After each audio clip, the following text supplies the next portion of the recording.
Some of you were asking how I keep the weight off as a truck driver. So let me show you my truck driver diet.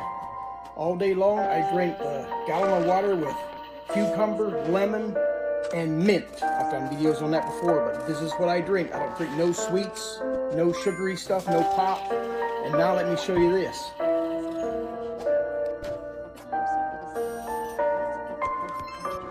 2 spoons full of oatmeal.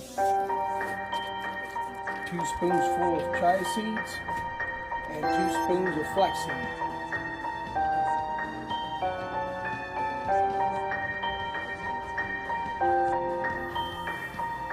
And then I just fill the rest of it up with milk. All the way up.